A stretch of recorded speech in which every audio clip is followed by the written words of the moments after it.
I live my life a quarter mile at a time.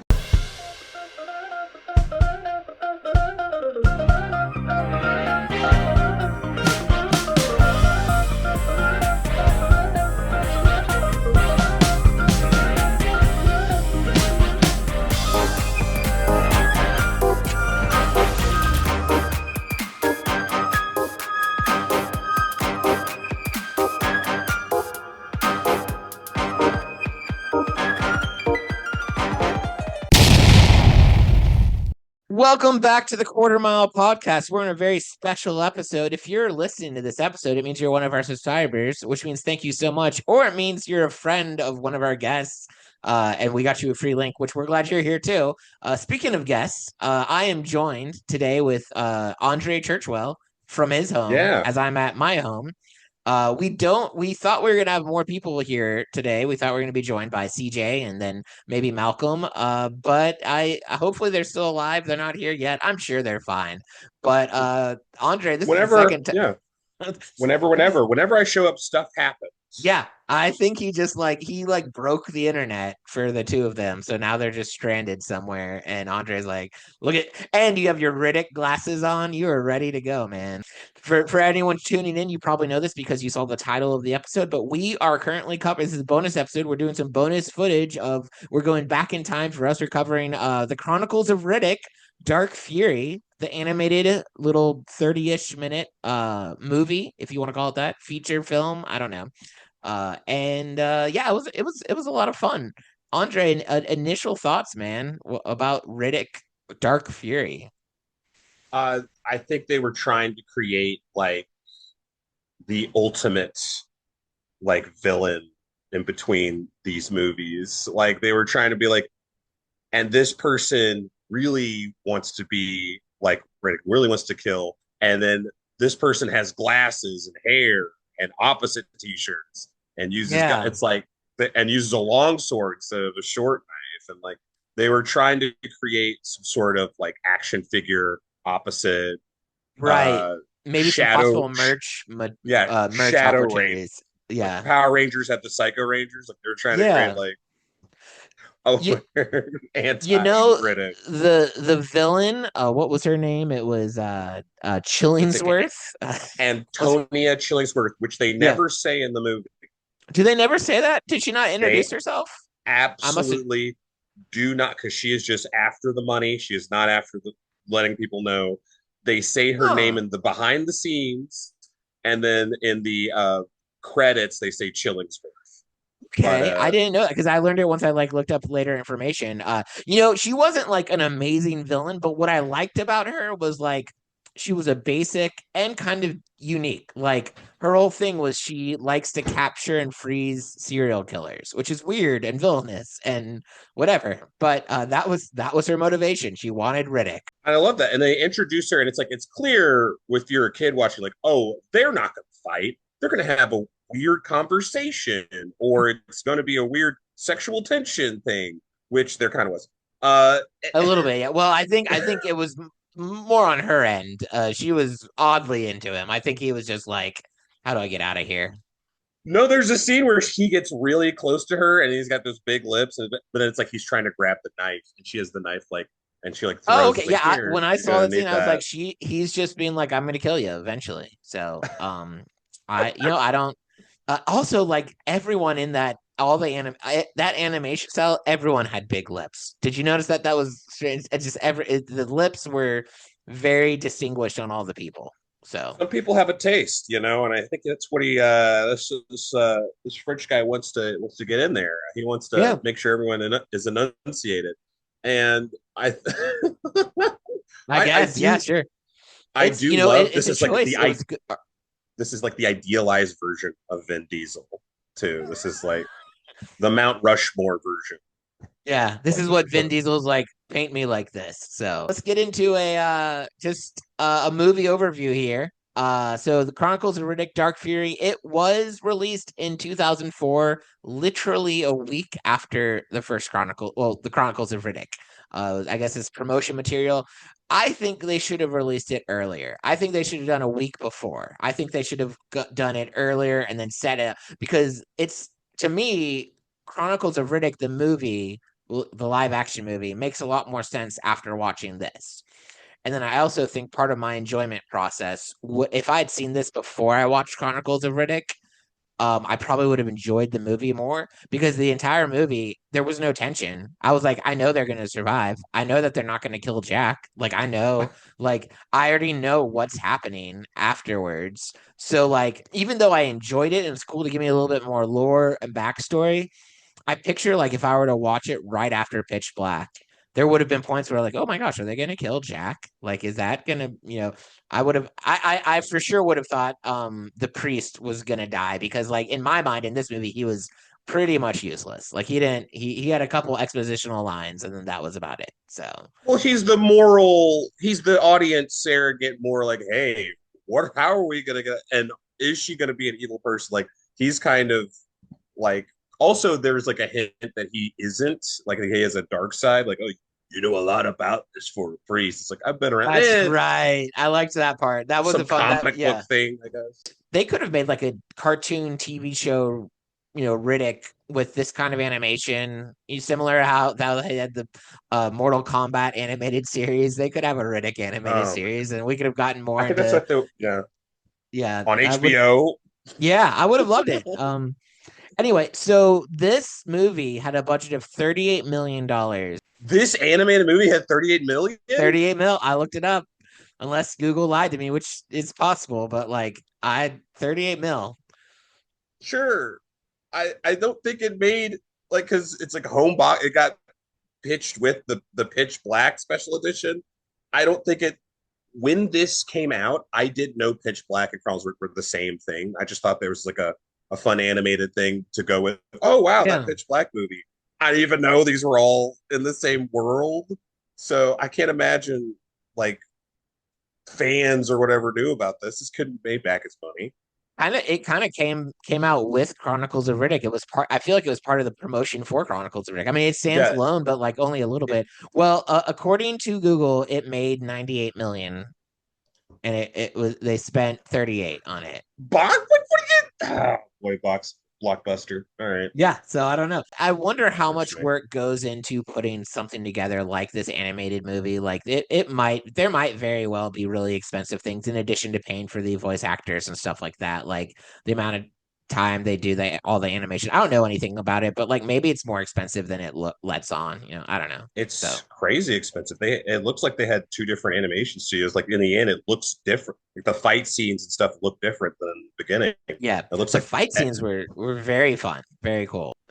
So here's my idea that I think would have been made like the last fight a little bit cooler. Because when I was watching this and you saw the villain with the sunglasses, my thought was he also had those eyes like Riddick did, and it was going to be a reveal. And so like maybe in the fight, I think the way this fight ended, Riddick cut the lights. And then he was able to easily kill him. But it would have been a cool little twist if he cut the lights and the dude busts out, I don't know, takes out his sunglasses and his eyes are sparkly too. And it's or like this is a space future where people have night vision glasses. right, or yeah, like he's learned maybe because Riddick was so such a historical character, he wanted to be like Riddick. Hi, I'm Tiffany Harris, and I'm the host of Living Through the Shift podcast, and I'm so excited you're here. So this is a podcast for anyone who's in their late 20s to 40s, or maybe you're going through a caregiving journey. Maybe you see someone going through it. You're trying to take care of yourself while you're trying to take care of someone else. We're just here to help you through this really interesting season. We're going to talk to some people about friendships. I'm going to have some of my friends come on and talk about their journey of caregiving, and it's just going to be super fun. I'm so excited that you're here for the ride. The purpose is for me to help you through this process. Sometimes it can be really difficult and also can be really awesome, but we're here to help. So no, you're not crazy. You're just going through a lot of shifts. All right, we are back and we are joined with CJ. She's got like really cool acting stuff going on. CJ, did you just land a part you can talk about with us on the podcast? Because I am under I'm under NDA right now, but I will say that you guys will probably be reviewing me soon. Love it. We're ready for it. So I'm very excited. This is a long time coming. So how did the play with Delilah go? It's July 20th at the Luby Center. So it hasn't started yet. So it hasn't happened yet. It hasn't happened yet. If I'm in town, I'm gonna go see that. That'll be fun. Please, so, Delilah. All right, so we now I have my real host and then my seemingly replacement host who just always shows up whenever CJ's got car problems or running late. Like Andre's on it. So this cast had of course Vin Diesel as Riddick, Nick Chun-Lan as Toombs, and Keith David as Iman, and Rihanna Griffith as Jack. All of those are reoccurring people that were in the actual movies. Either so that the guy Toombs, he was in Chronicles of Riddick, and the other three were in Pitch Black. Interesting thing about Jack, though, this was the voice actress here was the actress from Pitch Black, but then we get a different actress when it's the older girl from 5 years later. So that's fun. That. Yeah, Vin Diesel likes, I don't know, he's sincere. He likes bringing back people. I like that about him. That's a pretty nice thing. That's pretty cool. If I did this, would that help? No. Oh my god. No, it just turns you sideways. But No, I like that about Vin Diesel. I do. I like that about him. But I think a lot of Hollywood actors are like that. Like they bring back who they want to work with, who's fun on set, who they've always like done writing with and stuff. So I really feel like that. So the other actors I wanted to mention was Roger Jackson, who's Gunner, who's the sunglasses guy. And he's known from just the voice in Scream, and his character was modeled after Neo. Now from The Matrix. What were you gonna say, Andre? You had your finger. He's Mojo Jojo, and he's the skull face guy from Scream. I had no idea he was Mojo Jojo. That is Mojo Jojo. It's like once you piece it together, it's like, oh, okay. We're getting there. And he's crazy. That makes me happy. I can go to bed now. Like that makes fun. me like what a fun little connection. Like that Mojo Jojo is everything. It lifts the movie into another area. Yes. I agree. Mojo Jojo was what a good villain for a children's TV show, right? Like he was a bad dude or a monkey or whatever. Or did he didn't like being called monkeys, I think. He was a chimp. I don't think he was a monkey. I think he was a chimp. Oh, that. Okay, isn't a chimp a brand of monkey? Like, isn't it like saying Diet Coke instead of Coke? Yeah. And then the last actress I wanted to mention was Trace McNell, who played Chillingsworth, who Andre told us just a minute ago. You don't actually know that's her name until you look at stuff outside of this actual movie. So it's kind of fun. And her claim to fame, at least what I saw, was she also played Dot from Animaniacs. So those are two very different characters. Stop! You're making my heart sing. So we got Mojo Jojo and we got Dot from It's Time for Anime. You know what? I'm done. And she's such a good actor. I couldn't hear either of those when I was listening. No, I could those only are hear two very different. Yeah. I could hear when she gets angry, like Skinner's mom from The Simpsons, but I can't hear. Yeah, she was also a lot of roles in The Simpsons. Yeah, so that's pretty cool. Who did she do on The Simpsons? She does the crazy cat lady. She does like one of the owners of Itchy and Scratchy. She's Skinner's mom when she's like, oh my god, yeah, she plays the crazy. You know crazy what? Okay, ladies. Itchy cat lady and Skinner's mom. Okay, yeah. So I didn't recognize and I might if I saw the episodes, but like it's been so long since I've watched The Simpsons that like I saw the part she was in, but I didn't I didn't recognize any of them. She's in like every episode as somebody. Yeah. Oh, really? Yeah. I mean, yeah. Before we go on much further, Andre, do you have with you the AI plot summary that I sent your way? Oh my God, do I? I've been prepping this. When he was with us for Pitch Black, he had told me after the episode, I was like, man, I missed reading the AI plot summary, so we made sure to get him one for that. This feels like you put in some little flavors of you in here, though. I think there's a couple times, and it wasn't very much. There in the first paragraph, I fixed a sentence that I thought was lame, or maybe I took out. I don't think it's not a lot of it is me, but I do remember making like maybe one or two edits. So, all right, 3, 2, 1, here we go. All right, let's hear it. Chronicles of Riddick Dark Fury is the animated fever dream sandwiched between Pitch Black and Chronicles of Riddick, because apparently Vin Diesel's brooding glare needed a cartoon interlude. Buckle up, because this one's got space bounty hunters, questionable physics, and enough edgy one-liners to make a 2000s action hero blush. We pick up right where Pitch Black left off. Riddick, Jack, who is totally not a future Furian fangirl, and Iman, the wise exposition delivery guy, are floating through space, presumably wondering why their escape plan didn't include actual navigation. But don't worry, they're immediately scooped up by a gang of bounty hunters who specialize in collecting dangerous criminals. And by specialize, I mean they have the tactical skills of stormtroopers and the survival instincts of a goldfish and a blimp. Enter Antonia Chillingsworth, the villain with a name so on the nose it might as well be tattooed on her forehead. She's an art collector, and instead of painting, she collects criminals frozen in carbonite, because nothing says high culture like turning murderers into decorative ice sculptures. Naturally, she wants Riddick to be her latest masterpiece, because who wouldn't want a life-size Vin Diesel popsicle in there for you? You know what I mean? Riddick is not interested in becoming a space statue, so he does what he does best. Grunts, stabs, and breaks things. Absolutely.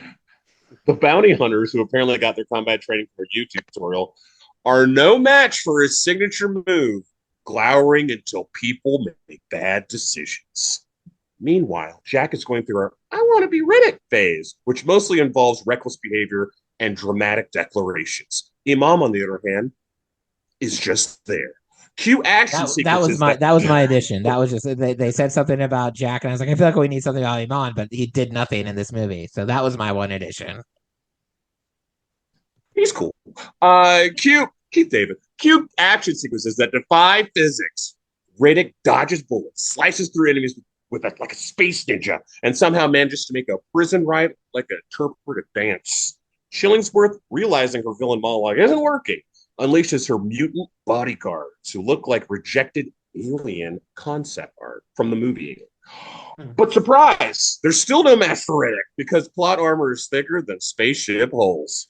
Eventually, Riddick does what he does best. Murders his way to freedom.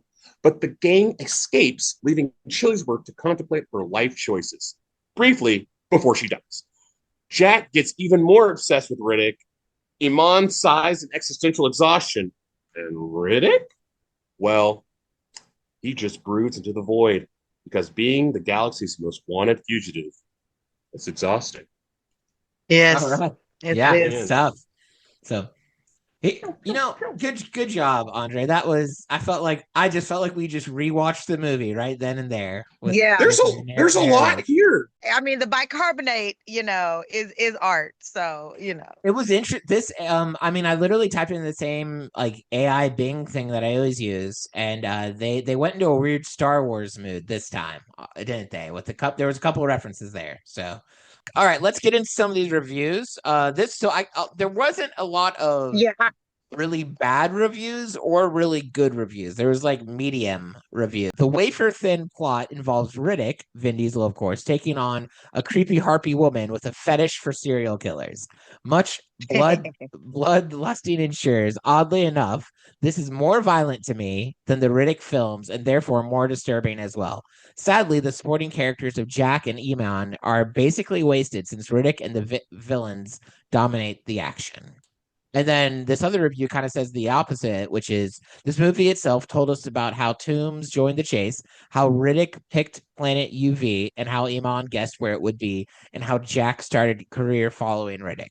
So a good thing about this movie is that when we reviewed Chronicles of Riddick, we talked about how out of place it kind of seemed. This movie made it feel less out of place to me. Like I agree with that. I definitely agree with that. Yeah. So, and then the last review I have is, in a bit of a baffling business move, Universal decided to release this after the Chronicles of Riddick.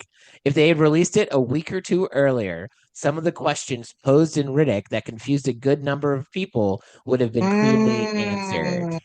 So yeah, it seems like this could have been good promotion material for the Chronicles of Riddick. So, you know what? Have to agree.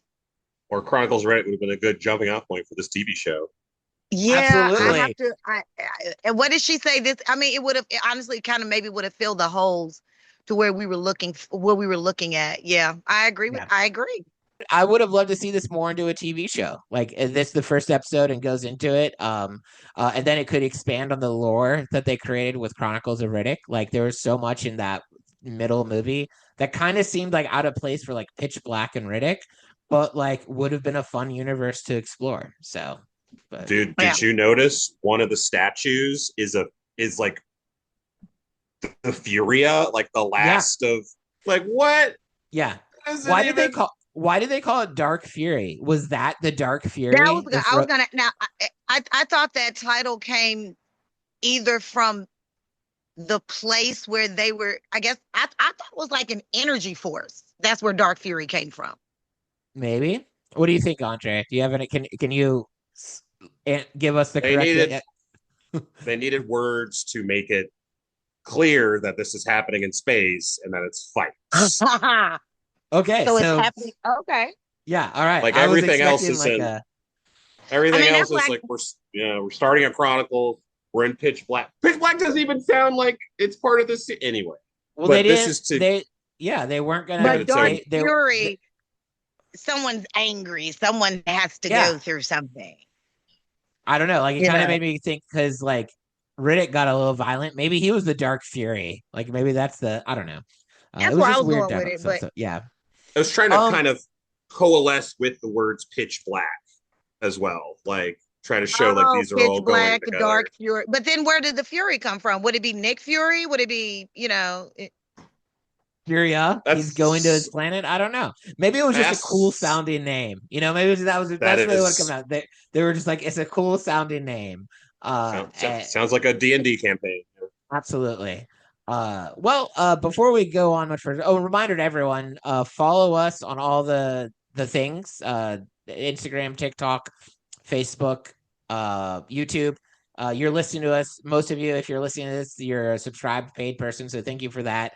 Or you're just one of Andre's friend that he gave the free link that we're going to give him to, which thank you for being here as well. Every Tuesday, we always post what movies we're going to review and we ask for your feedback. So if you ever want to talk about that and share us your opinions, it might end up in our podcast. So, or we'll share random people's opinions that we get online, but we like sharing yours better, if we're being honest. All right. What do you guys think? Give me your opinions. What did we like about this movie? What did we not like about this movie? I don't know. Just the sky's the limit. That was a weird way to get into that. I like the fact that it was a cartoon, and I like the fact that it was a glistened up, weird looking Vin Diesel. I didn't know that he could look like that as a cartoon. So, but it was anime to death for me, I don't know. Do you like anime? I love anime. Cartoons? No, okay, I love anime. So I was very happy about that. I just think that I have to agree with the other woman. It did fill a little bit of holes, and it kept my attention because it was a cartoon and I'm a child. So there's that. I don't know. Andre, what about you? I think now that it's years later, you could piece this all together. I didn't know these things were connected, actually. I just was like, oh, cool cartoon. Oh, pitch. It's like I didn't even think these were all same things. I just thought they were copying each other. Yeah. Now this is all what I just want. Riddick, trapped, bad guys, he kills them. Like Pitch Black, like this one, and like the third movie, which is an amalgamation of Pitch Black and this one, which is just like, hey, he's a simple character. Doesn't have magic. He can't fly. Not saving the universe. He's not saving the universe. He doesn't want to do that. He's grunting his way through it, though. He's grunting his way through it. He's just people just getting in his way, People it's just in these situations. It's almost like a sitcom. Like he just keeps getting these situations. What? I just got to kill his way through it, So I did like that it was animated because they could get they could do more crazy stuff with the action sequences, right? Like yes. these were I think one of the commenters or one of the reviews that we read was saying like the action sequences are more gory than the real movies. And that is like the cool part about cartoons and anime and animation is that you can do more with your imagination. Like Vin Diesel doesn't actually have to go kill an alien in real life. They can just draw him doing it, you know? Or have a fight scene in zero G with the extinguisher exhaust, and then it turns red when he pulls people in to kill them. It's like that would be insane to look at. Yeah, live action. In that fire extinguisher scene, that's not how fire extinguisher fluid works at all, unless maybe in the future space fire extinguisher. Secondly, they hold their breaths for like 600 seconds. Ah, okay. Okay. I don't know. Yeah, whatever. It was cool. I just think he killed better in the cartoon than he does in the movies. Yeah, he did. He did. We got to see a more violent Riddick. Yeah, because he doesn't kill anybody. Really, he's like actually standoffish. He's not a psychopath. He's like he's self-defense. Do we ever? Okay, the second one we see him taking out a lot of people in like a superhero-esque way, but in the first and the third, we didn't see him killing any. Does he kill people? So. It's assumed. It's assumed he's killing the guys, but it turns out the aliens and whatnot. Okay, yeah, he kills a lot of aliens. Kills a lot of the monsters. Which they don't have souls. But did we really see him slice anybody? I didn't see him slice. I don't remember. No, I'm trying to remember if in the third one in Riddick, if he was taking out like the henchmen that were going after him. I don't remember. He kills Batista. Oh yeah, that's right. He kills that one. That was I believe. But even then, like you're led to kind of be like on Riddick's side with that. Like he just killed your dog, man. Like, yeah, go get him. You know, like he did. Oh, yeah. Right.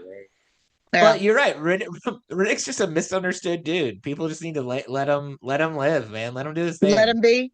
Let him be. I feel like Toombs was a pretty useless character in absolutely. Chronicles of Riddick, and then in this one especially. So maybe since they were kind of fixing plot holes with this, they could have made him a bigger villain, like made him have the role of Gunner to like for the final fight, and then when Riddick gets away, he's like, "I'll get you," and then that makes him have a bigger deal in the second movie. But like then you got to rewrite the second movie. Right. That's true. Yeah. So, or alternatively, they could just not have him in. Like, he didn't have much purpose in this movie. Like he was. Who played Toombs again? Keith David? No, that was the priest, Iman. The priest, Iman, yeah. Toombs was played by Nick Chunland. So he's sort of a stand-in for Johns. Yeah. I just miss Johns, frankly. Yeah, Johns and Papa Johns were definitely good antagonists for that. So. But Papa Johns. I didn't mean that, but that's awesome. That was a great little kick there. Yeah. I mean, the fact that you said that's why I said I love Papa Johns. Yeah. Now you can go for some pizza. Yeah. That's fun. So I gotta lose some more weight. Well, diet pizza. I don't think that's a thing that exists. And it shouldn't if it does. I honestly liked this. I would watch it again. Yeah. Well, that brings us up to our next thing. Too Fast, Too Furious rating. What are we thinking, guys? CJ, you're already talking about you want to get us rolling? Yeah, I'm gonna go with it Too Fast, man. I honestly would suggest it to somebody so they would like, oh, okay, now I get what Pitch Black is about now. I agree with Andre when he was like, now that you're older and you didn't even know it was out back then, and now that you can see it, I liked it. I like the fact that it was a cartoon. I like that I could follow it a little bit easier, and maybe that could be because I'm again a child. I don't know, but I like. Well, this one had a very simple plot, though. And I'm a simple person. I just meant like that's when we were talking about Riddick. We said the Riddick and Pitch Black. It was just a point A to point B plot. This one was just him trying to get out of being imprisoned. The second one was weird when it was like, let's save the entire universe. So I liked the simple plot of it as well because I feel like that fit with what these movies should maybe be trying to do. So yeah, but I'll give it a Too Fast as well. I liked it for what it was, right? Like I'm not gonna say it was I wish more movies did this kind of stuff where we had like, the animation was fun. It was a good time. But it also like wasn't like, it was just extra, it was just extra fun. And I enjoyed it. So what about you, Andre? Dude, after watching Pitch Black and you jump right into this, it is so much fun.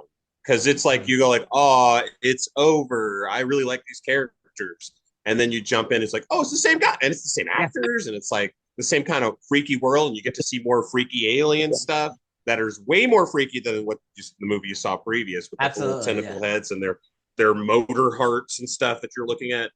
And then you could jump into that to Butcher Bay. No, you jump into that to Chronicles of Riddick, the second movie, and then it expands.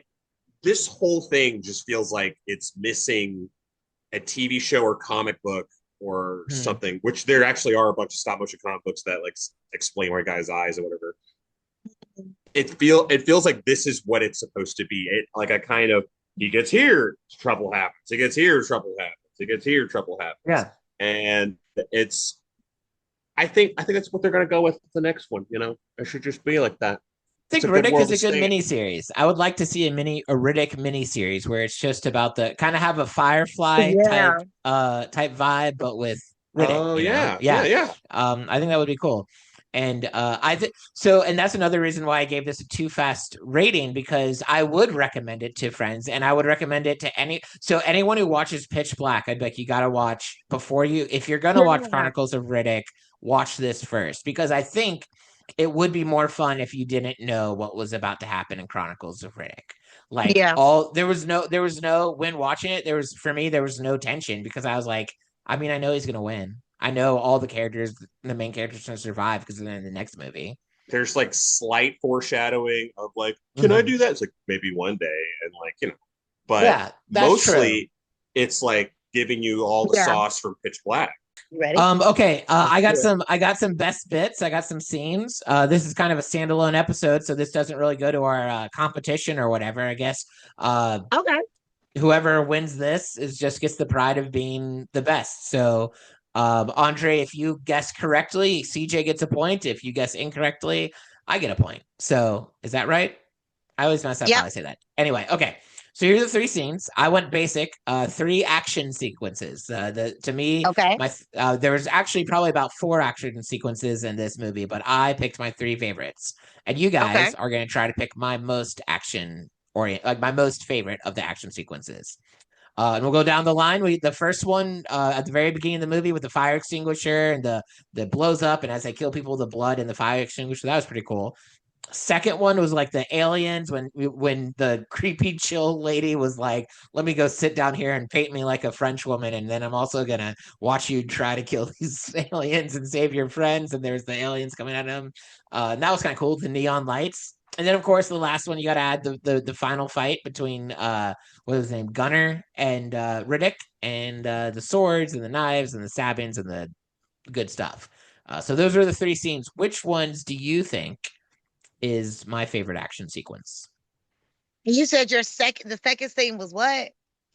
It was the fight scene where both the other, like Jack and the monk, were like chained up, and the little aliens came out with the tentacles, and there was all the bright lights and stuff like that, and he had to fight through that. The neon lights. I'm going with that one.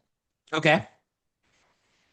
I believe it is the mano a mano between Junner and Riddick, because it's just to the point, straight at it, and it shows like how much of and then also it's like, hey, he's gonna use the darkness, he's gonna use the light, like in Pitch Black. True, which is a good throw.